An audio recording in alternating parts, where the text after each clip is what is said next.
me, let me write the ways. Writing yourself love letters. There's a great deal to be said about saving the very best for last, and that's exactly what I did in this series. In this last video, we are going to be discussing the 4 critical areas of where you should be showing yourself love and the importance behind each one of these areas while you're writing. Welcome to Insight with Lesley. My name is Lesley Pazdzioch. It's a pleasure to have you join me on my YouTube channel. This is the 5th and final video of a 5-part series, How to Create Balance in Your Life. If you like the content of this video, please ring the bell and consider subscribing to the channel so that you will be notified whenever new videos come out. There is no better feeling than love, right? Each and every one of us seeks love and acceptance in our personal relationships because it's the most wonderful experience possibly in the reason that we are in this life now. We get to interact with each other, we get to share and grow and really contribute and make the world a better place. And it's really, truly, the purpose of life is to just feel this love and to feel the unity that we all have with each other. However, we can also become so attached to other people in our lives that we oftentimes lose ourselves and our individuality within these other people and in these other relationships. And when these relationships change or they end, which oftentimes people will experience, a great deal of loss, helplessness, and really truly inside themselves begin to feel empty. But have no fear, because you have the ability to have an abundant flow of love, and I'm going to show you how. Have no fear, great news is here. When we love ourselves as much, if not more, than we do the other people, we feel twice the amount of love. And that's really great news, right? So who doesn't want to feel more love and acceptance? Put some hearts in the comment section below or write love and let me know. If you have an overflow of love in your life, share with us how you have accomplished that in your life within yourself and the people that are around you. So how can you feel this tremendous outpour of love? I begin writing letters with the most amazing, heartfelt feelings of all time to yourself. After all, who doesn't love reading a really great sentimental letter? And the best part of those letters are that they're heartfelt and that they're meaningful and that they express an unconditional love for who we are. And better to come from yourself as well as other people. Showing yourself love in these 4 critical areas is crucial to your overall happiness. And these 4 areas are your physical, your mental, your emotional, and your spiritual well-being. How do you take care of your physical body? What are you doing that you appreciate and love about the way that you take care of your physical body?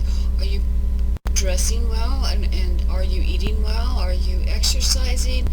What is it that you personally need to care for your physical body? And how are you implementing those things into your life? Write it out in the letter. Appreciate the way you take care of this physical vessel that your soul lives in. And next is your emotional self-care. How are you taking care of yourself emotionally? Are you really paying attention to what you're feeling rather than what you're seeing and what you're hearing?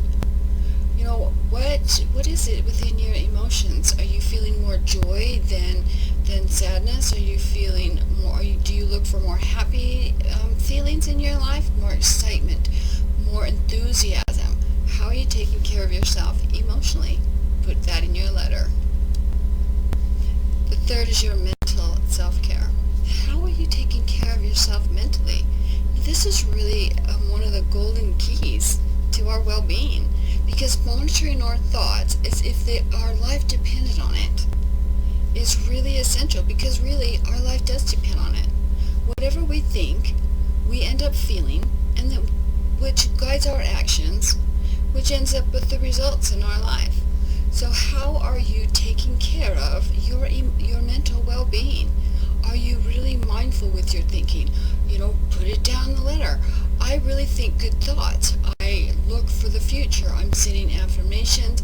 I'm intentionally controlling my thoughts. I'm I'm really paying attention to how I think because it's controlling how I feel.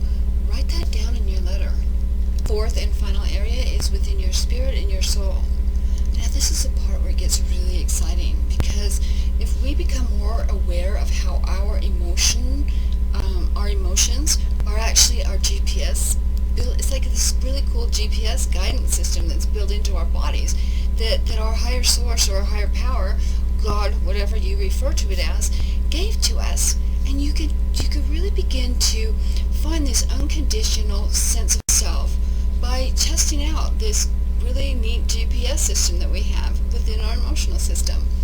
So what I like to do sometimes when I started paying attention to it, and then I'll ask myself some little simple questions that I know that are true or false. And so for instance, I'd ask myself, Lesley, are you single? Yeah. And you just pay attention to whatever those feelings are. And then I would ask myself, Lesley, are you married? And you can feel a different feeling.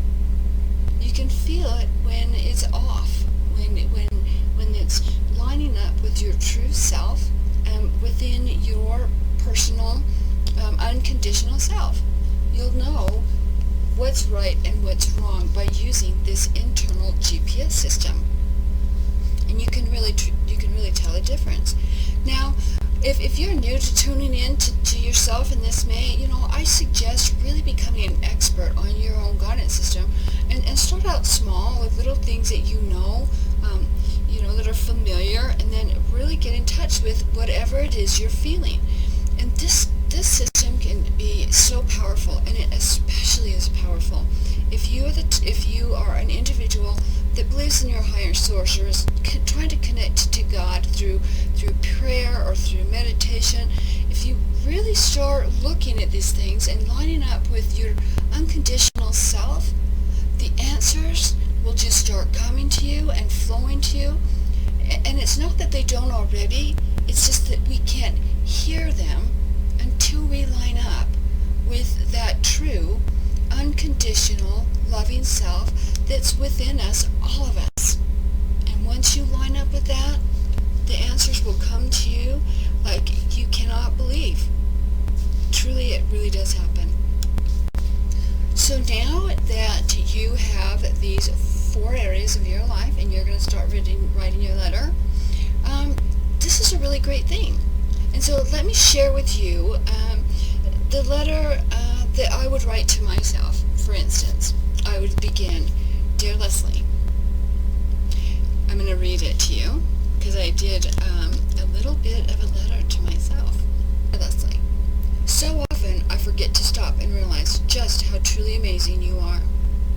First, the pride you take in your personal care, becoming more aware of your emotional well-being, paying attention to what thoughts you allow and how you are feeling.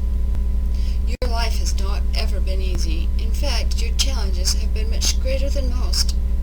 It is not in the number of challenges or the depth or the degree of those challenges that created the admiration. No, my admiration comes from the selflessness choices and decisions made within complete turmoil, having a great desire to not continue the raging battles. Understanding the difference in opinion and realizing that there's no right or wrong answers, just a difference in desires and perception. There is just a difference. That's it. That's what makes us all unique. Even at your lowest times, your nature is seeking unconditional love through your compassionate nature. While not always the easiest choice, you never give in. And somehow, through it all, you are able to find the strength within to continue to block bitterness, resentment, and blame. And finally, you cry when your heart is broken because it means that you can still feel. Before you go to sleep, you always find gratitude for the daily experience and set your positive expectations for the next day. You allow yourself to feel loneliness, and what it means is that you're thoughtful in your choices. All of me to you forever. yours truly, Lesley. Thank you for joining me in this video series, Creating Balance, Mind, Body, Emotions, and Spirit. I hope this video series has helped you and will continue to do so as you go forward with your journey in life. If you found this information helpful, please ring the bell and consider subscribing to the channel. And remember, there's a PDF you can download to follow along in this series in the description above. Also, if there's any areas that you're struggling with, I'm offering just a very confidential one-on-one complimentary call. I'll see you in the next two-part video series, Happiness on Your Terms, when I show you how to create an abundance of happiness, all on your terms.